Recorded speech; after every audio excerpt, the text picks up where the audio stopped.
미국 콜로라도주 리틀턴시에 위치한 콜럼바인 고등학교에서 졸업반 학생 2명이 별다른 이유 없이 약 900여 발의 총알을 난사한 사건입니다. 에릭 해리스와 딜런 클리볼드는 총과 폭탄으로 무장하고 학생 12명과 교사 1명을 살해하고 24명에게 부상을 입힌 다음 스스로 목숨을 끊었다. 역사상 최악의 학교 총기 난사 사건이었다. 일명 콜럼바인 총격 사건으로 불리는데요. 당시 언론에서는 이 사건에 대해 웅장하게 계획됐고 끔찍하게도 만약에 그것이 실현되었다면 총기 난사뿐만이 아닌 폭탄 테러였을 것이라고 보도하기도 했습니다. 가해자 에릭 해리스와 딜런 클리볼드가 본래 카페테리아에 2개의 폭탄을 설치해 터뜨릴 계획이었지만 기폭 장치가 작동되지 않았기 때문이죠. 만약 그 폭탄들이 터졌다면 사상자는 크게 늘어날 수 있었습니다. 당시 카페테리아 내에는 약 500명의 학생이 있던 것으로 추정되었는데요. 폭탄이 작동하지 않자 두 학생은 총을 들고 학교 안으로 들어가 돌아다니며 총을 난사합니다.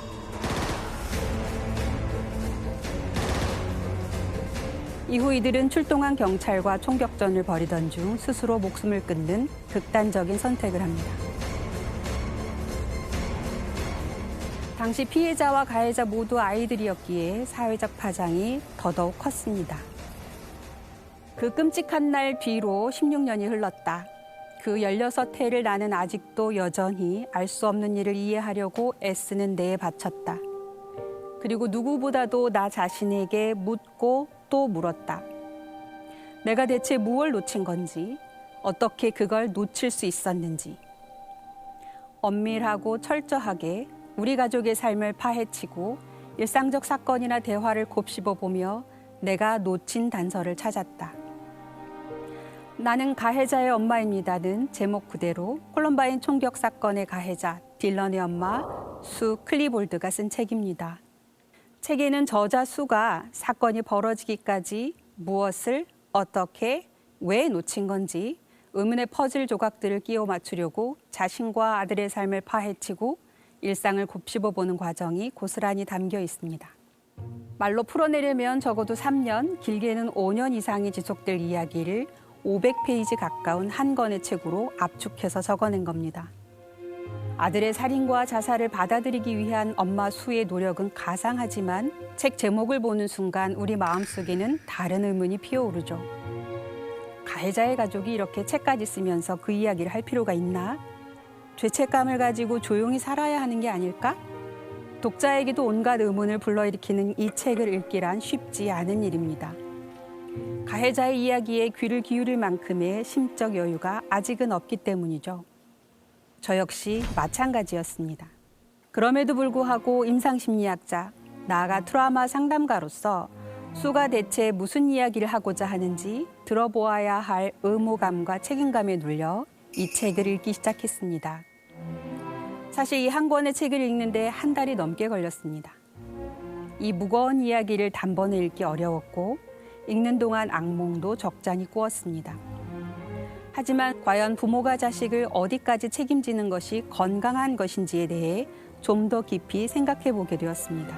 저자 수 클리볼드는 대학에서 장애인 학생들을 가르쳤고 지역 활동에도 활발히 참여했던 평범한 엄마였습니다. 무엇보다 어릴 때부터 아이들을 돌보는 아르바이트를 했고 석사 학위를 딸 때는 아동 발달과 아동 심리 과목들이 필수였죠. 때문에 순진하게도 지식과 경험을 통해 단련된 직관이 있으니 우리 아이들을 잘 키울 수 있을 것이라고 생각했다고 합니다. 둘째 딜런을 낳을 땐 더욱 자신감이 붙었죠. 이렇게 수의 둘째 아들 딜런은 미국의 전형적인 중산층 가정에서 자상한 부모, 형과 함께 자랍니다. 이것이 언론이나 대중들이 주목했던 가해자 딜런의 특징이었습니다. 아주 평범하면서도 사랑받고 자란 10대 청소년이 어떻게 범죄를 저지를 수 있었느냐는 것이죠. 저자는 평소 딜런이 좋아했던 종이접기를 보고 종이장처럼 평범한 것이 몇 번 접는 것만으로도 어떻게 저렇게 다른 모양이 되는지, 어떻게 한순간에 새로운 의미를 띠게 되는지 늘 경탄했었다고 하는데요. 콜럼바인 총격 사건 이후에 저자의 삶은 마치 종이접기와 비슷하다고 표현합니다. 평범하고 사랑스럽던 아들 딜런은 어떻게 역사상 가장 끔찍한 살인자가 되었을까요? 정신의학자 프랭크 옥버그 박사는 사건을 선정적으로 다루지 말고 대신 사건에 대한 토론을 확대해 나가라고 조언한다. 원인을 지나치게 쉽게 짚어 단순하게 결론을 내려버리는 일만 삼가도 큰 진전이다. 책에 나온 정신의학자 프랭크 옥버그 박사는 사건 당시 기자들이 이 사건에 대해 선정적으로 다루는 것에 대한 걱정을 드러내는데요. 실제로 대중들을 자극하기 위해 원인을 지나치게 쉽게 단순하게 결론 내리는 경우가 많죠. 콜럼바인 충격 사건도 그랬습니다. 이 사건은 아직까지도 교내에서 따돌림을 당해 홧김에 저지른 우발적 사고로 기억되고 있습니다. 사람들은 딜런에 대해 사악함을 타고난 나쁜 씨앗이었다거나 아니면 도덕적 지침 없이 막 자랐다고도 말했죠. 과연 10대가 강력범죄를 저지르는 원인이 순전히 선천적으로 타고난 기질이나 양육만의 결과일까요? 그렇지는 않습니다. 이는 저자의 친구 신디라는 인물이 보낸 편지 내용에서도 잘 알 수 있습니다. 신디는 자신의 암울했던 청소년기에 대해 고백하면서 친구의 중요성을 강조합니다. 딜런에게도 이런 일이 있었어야 해요. 친구나 동지가 옆에 있어줘야 했는데 분노와 우울을 부추기는 게 아니라 달래줄 친구요. 청소년기에 들어서면서 아이들에게 중요한 대상이 부모가 아닌 친구로 바뀌죠. 부모가 아무리 친구처럼 대해줘도 아이들에겐 그저 부모일 뿐입니다. 이 시기 아이들에게 가장 중요한 대상은 공감하며 달래줄 친구인데요. 안타깝게도 저자의 아들 딜런에게는 달래주는 친구가 아닌 분노와 우울을 부추기는 불쏘시개 같은 역할을 한 친구 에릭 해리스가 있었죠. 이에 부합하게 심리학자 앤드류 솔로몬은 이 사건을 검토한 후 에릭 해리스는 살해 성향 반사회성 격장애, 그리고 딜런 클리볼드는 자살 성향을 가진 우울증 환자라고 결론 내립니다. 이 서로 다른 성향의 두 소년이 상보적인 필요 조건이 된 거죠. 친구 때문에 모든 일이 벌어졌다고 볼 수는 없지만 우울함에 빠져 죽고 싶었던 딜런이 사이코패스 성향이 있는 친구 에릭을 만나 죽이고 싶은 욕구가 생겼다는 것이 그의 주장입니다. 실제로 사건 이후 딜런의 방에서 정신과 의사가 처방한 항우울제가 나왔고 자살 계획을 적은 일기장, 그리고 총기와 폭탄을 실험한 동영상도 발견됩니다. 상상도 하기 싫지만 만일 여러분의 자녀가 살인을 저질렀다면 아이를 끝까지 믿으시겠습니까? 아니면 아이에게 등을 돌리시겠습니까? 저자 수는 아들을 잃은 비통함은 한켠에 두고 자신의 아들 때문에 가족을 잃은 사람들에 대한 감정을 극대화하려고 애쓴 것 같습니다. 톰은 희생자에 대해 아는 일, 그들이 어떻게 죽었는지 아는 일이 너무 고통스러워서 피하려고 했다. 내 생각은 달랐다. 내 아들이 한 일 때문에 평생 고통에 시달릴 사람들에게 내 마음을 보여주어 티끌만큼의 평화라도 전할 수 있기를 바랬다. 죽거나 다친 사람들을 하나로 뭉뚱그려 희생자 집단으로 치부해버리고 싶지는 않았다. 특히 수는 피해자를 희생자 집단으로 객관화하지 않으려고 했었고 그들을 위해 특별한 관심을 기울이고 그들의 방식을 고려해 용서를 빌고자 애썼습니다.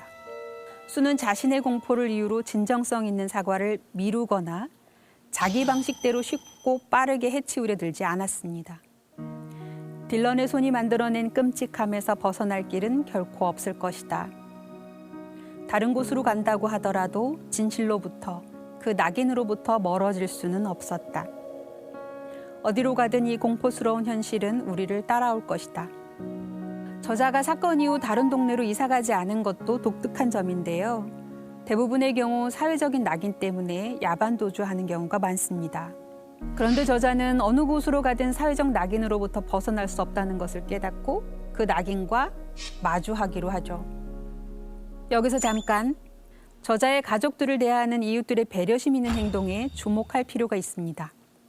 이웃들은 저녁거리로 준비한 자신들의 음식을 클리볼드에게 가져다 줍니다.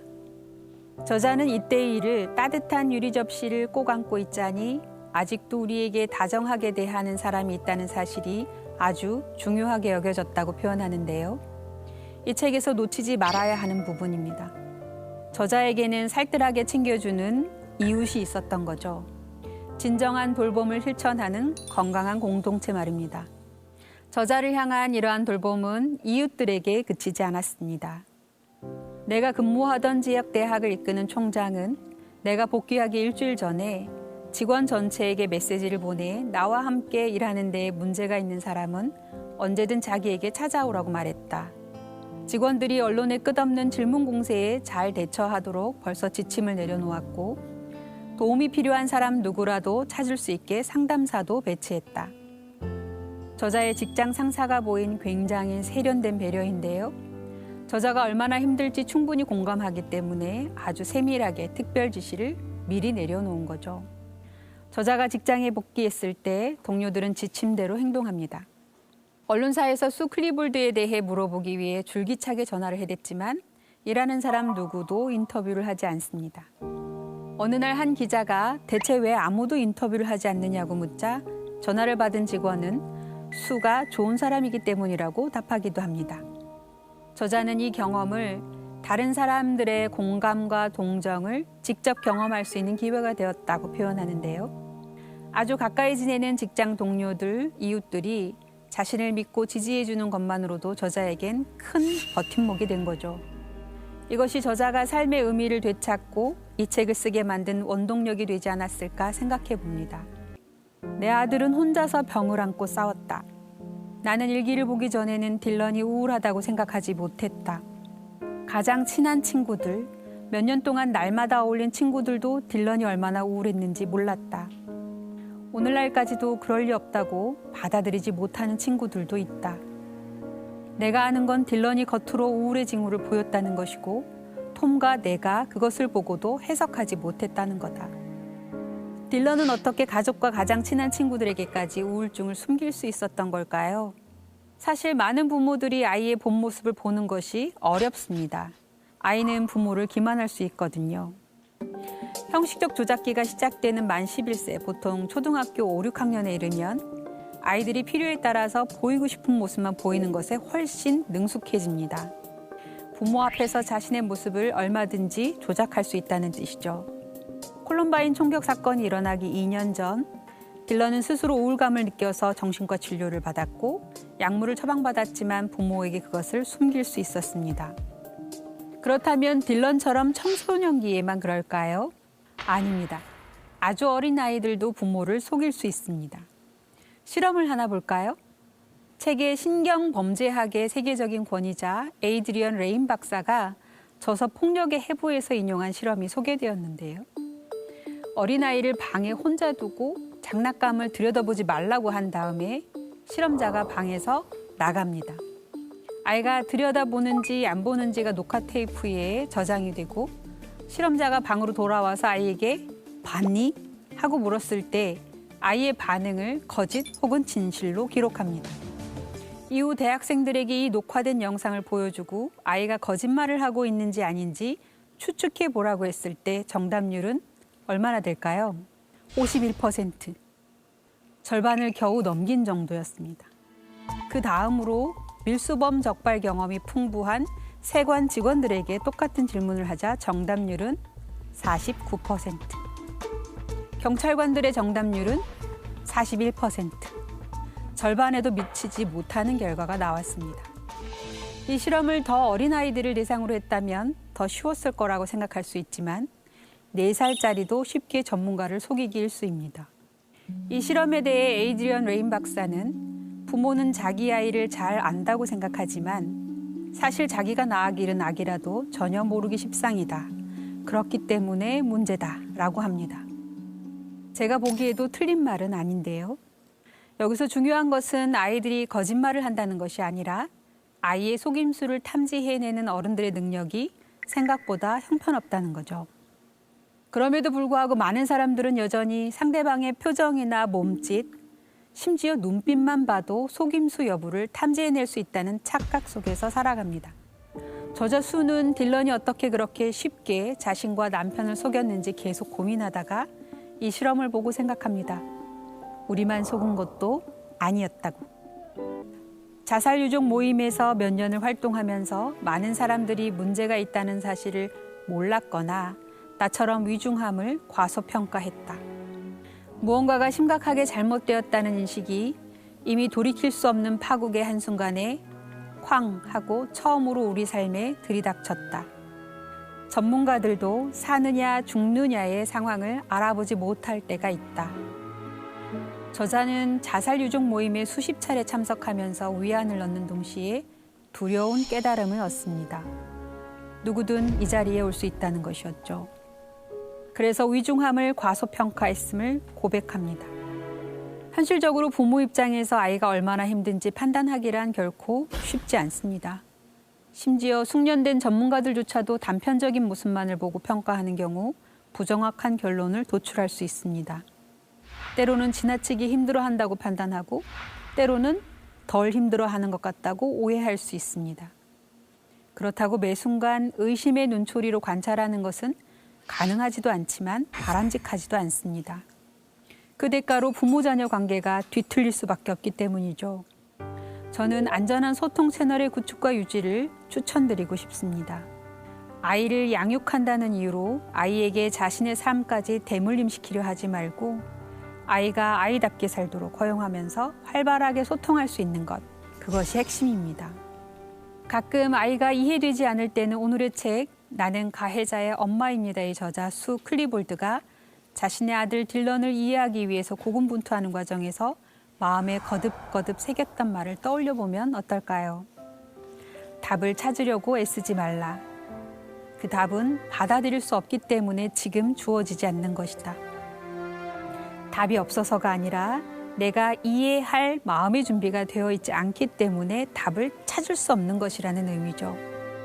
이해되지 않는다고 생각할 때 아이와 갈등하지 마시고 잠시 한 걸음 물러서서 다르게 생각해 보세요.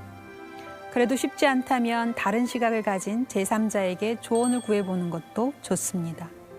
여러분의 마음이 이해할 준비가 되면 분명 답을 찾으실 수 있을 것입니다.